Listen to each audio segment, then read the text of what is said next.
Today on TriCrow Studios, we're going to look at the most confusing boss pedals to the general public.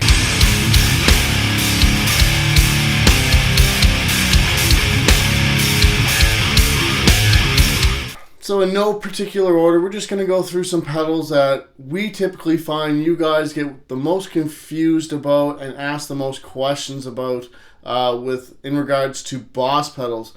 Now, a lot of these things can be alleviated with just a little bit of research. Typically, guys will grab a brand new pedal, plug it in, and if it's not exactly what they want, as they plug it in, they'll just take it and throw it in the corner and use it again, which is a shame because, especially with the list that I'm going to give you guys, there is some awesome tools that you guys can use to better your sound or make your sound more unique to you. So without further ado, we're going to get into the first pedal. Pedal number one, the NF1 Noise Gate. What we tend to see that people are getting very confused about with this pedal and some of the older pedals like the CS1 and the Spectrum and the Slow Gear is they're not getting into the manual. It does not work like a normal pedal that you see every day where all the way to the left is completely off and all the way to the right is maxed out. With this pedal, if you have the knob at 12 o'clock with the sensitivity, all the way to the left is going to get rid of that instrument noise, like really loud instrument noise. If you got some high gain pickups that are just squealing, you're going to want to turn this to the left. But if you got humbuckers and you're just getting a low bit of noise, it's not too crazy, you turn this all the way to the right or to taste of where you want it. Now, if you don't want any change in the sound at all, you're going to leave that knob at the 12 o'clock position. A lot of guys, like I said, get confused thinking that, okay, I'm going to turn it all the way up because my pickups are super noisy, and then they're like, oh, this noise suppressor's not really doing anything for my sound, when all they had to do was turn it the other way to make it actually work properly for them. Pedal number two is the NS2 noise suppressor. Now there's many different uses you can use for this pedal, but the number one mistake that I find that people are making is they're bringing up their threshold properly to where they want it, but they think that taking their decay and cranking it is going to eliminate more noise. That is the complete opposite. What the decay knob is doing is allowing some of that bleed to come through, so all that stuff that you're losing when you're using all that threshold, you're bringing it back with the decay knob, and you're totally defeating the purpose of using your noise suppressor if you're cranking it all the way up. And people are complaining that the NS2 noise suppressor does nothing for their sound, and it's simply because they're not using it properly. Now, in regards of using this in effects loop, it seems that most people got this down packed and there's no issues with that. But when they're using a high gain amplifier's distortion, like a Mesa Boogie dual rectifier, they're having troubles because they think, oh, this thing's not working because my sound, it's still noisy and everything else. Check the second video down in the description below. I will show you how to eliminate every little bit of noise that you want to eliminate in a very high gain amplifier in just a few small steps. Pedal number three is the Boss LS2 line selector. This has to be one of the greatest tools that Boss has ever put out, that is the most misunderstood out of all of their pedals. This pedal is one of the greatest tools you could ever have in your pedal board, but people are absolutely terrified to use it because of the amount of jacks that goes into this pedal, which is 6. Now, if you just look at it and follow it properly, there is absolutely no issues, and it breaks it down in my video down below in the description really easily on how this works and different ways this thing can work, and read in the comments to see problems that people have had with this pedal for unorthodox ways of using this pedal that I've helped them solve and get them going into their setup right away. Pedal number 4 is the Boss LM2 limiter. The number one issue with this pedal is people are confusing the limiter effect with a compression effect. Now, compression effect's going to squash your signal a bit, and it's going to change things dramatically. A limiter, all a limiter is doing is taking those harsh peaks and they're going to level them out smoothly so your sound sounds much better and much cleaner. But people are not getting the result they want thinking that this thing is a compressor, which it is not.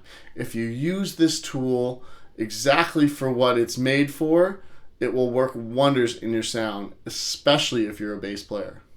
Moving on to pedal number 5. Now, this pedal is going to be one of the most confusing pedals for a lot of people, or they just absolutely do not hear the sound, and that's the Boss EH2 enhancer pedal.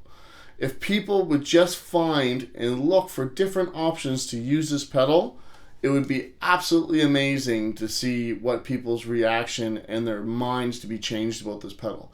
People plug into this pedal straight from the guitar right into the front of the amplifier, and some guys, or most people, do not hear the sound that is being changed, and they're jacking all the knobs all the way up, and they're like, this pedal is not doing anything for my sound. Try putting it through the effects loop. If you put this thing through the effects loop, what you get from that being all the way up, maxed out, is what you're going to get on 1 or 2 being through the effects loop. You're going to have much more range, much more variety of sound to change through than just cranking all your knobs and not hearing anything. Put this thing through the effects loop and let this pedal shine for you. If you still think this pedal doesn't work for you, that's okay. But give that a shot. Take that pedal out of the closet, plug it in. It might be a very essential piece of kit for you in your pedal board. Pedal number 6 is another tool that people that do understand this pedal will absolutely swear by it, and it will never ever leave their pedal board, and that's the Boss PQ4 Parametric Equalizer.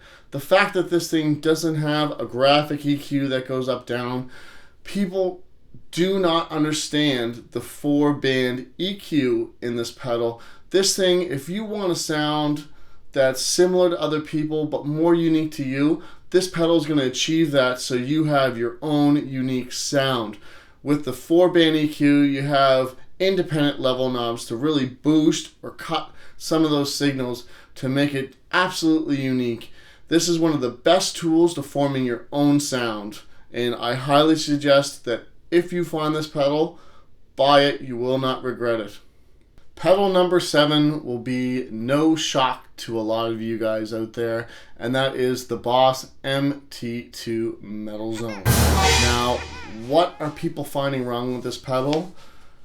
With this pedal, if you don't understand how to use more than 3 knobs on a pedal, which unfortunately there is a lot of guys that just don't want to bother, don't really understand sound, how to make sound or manipulate sound, they just want to plug and play. They'll take those knobs and crank them or throw them in awkward positions with the EQ, and it just sounds horrible. Now, for guys that myself that can swear by the Metal Zone, I can plug a Metal Zone into 4 different high gain amplifiers and make it sound a lot better than some people can on YouTube, because I grew up with that pedal. Now, if you use this pedal in different ways, such as putting it through the effects return like I used to in my old band, and then adding other pedals to manipulate the sound, such as CS3 compressor, the Boss NS2 noise suppressor, the enhancer pedal. A lot of these tools are going to really help you change the sound, especially with a PQ4 Parametric EQ. On top of the already EQ there, you can really clean up some of those harsh signals that a lot of people hate with this pedal. But plugging this into the effects return or your effects loop is going to make this pedal sound miles different. Now, another thing with this pedal too as well, there's a lot of people that hate the sound of this pedal, because with this pedal, where there is so many options of sound with this pedal, there can be many more opportunities to have a horrible sound rather than an amazing sound. And that comes with experience and ear to try to figure out what works for you or sounds good, but doesn't really bite the head off or hurt people's ears, because you can do some pretty nasty sounds with the Boss Metal Zone because of the EQ and just the wide range of sounds you can get with this.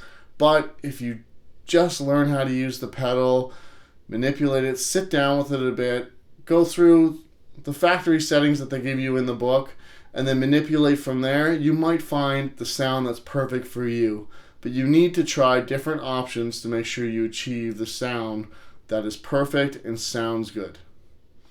So my last and final pedal that I'm going to mention, and before you jump through your screen and punch me in the face, I know you're thinking of the PSM5 power supply and master switch. This has to be the most frustrating pedal that people do not understand this pedal. They hate it. They don't want nothing to do with it. There's other stuff that do the job. People fail to realize this pedal came out before pedals like the NS2 noise suppressor, the LS2 line selector, and the chromatic tuners, which can now power your pedals from that pedal. The thing that people fail to realize as well is this thing has multiple uses. You can have this so you can turn on a loop on your pedal, almost like an additional effects loop, where you can click a bunch of pedals on, and then when you're ready, you hit that power supply master switch, and then those pedals finally turn on, and then you can hit it again, they turn off. This is great instead of pedal dancing around at a second's notice to try to get the sound out that you want. You can prepare your sound and jump on that switch to make it happen and turn it off with one click instead of 4 clicks. Also, this thing can power all your pedals, and it can do other uses. And as well, it can be noisy depending on how you hook this up. Please see my video down below. I go through a very, very thorough review of how this thing works and the different connections you can go through. So just go click that out. If you have this pedal and you're using it as a paperweight, you may have another use for this pedal that you never realized was at your disposal. So that concludes my list. Like I said, every single one of these pedals that I've described, I've already done a review of, and you can just go into the description of this video and click on independent reviews of these pedals that are very, very thorough. I cover everything. If it hasn't been covered, check the comments. Like with the NS2 noise suppressor, there's 2 parts to that. One is how to use the pedal the way that they expect you to use the pedal, and the other one is how to eliminate that noise out of a high gain amplifier and use it for those reasons to really clean up your sound. A lot of guys right now are probably screaming at their screen asking me why I didn't include the XT2 extortion pedal or the MZ2 digital metalizer. Those to me aren't pedals that people typically get confused with, more so than they hate. So we're going to do probably another series of the most hated Boss pedals that are out there. And I'm going to show you guys in the description below, like I did in this video, proper ways to use that and different sound varieties and options that they can get from those pedals. Until next time, I'm Kevin of TriCrow Studios. Take care.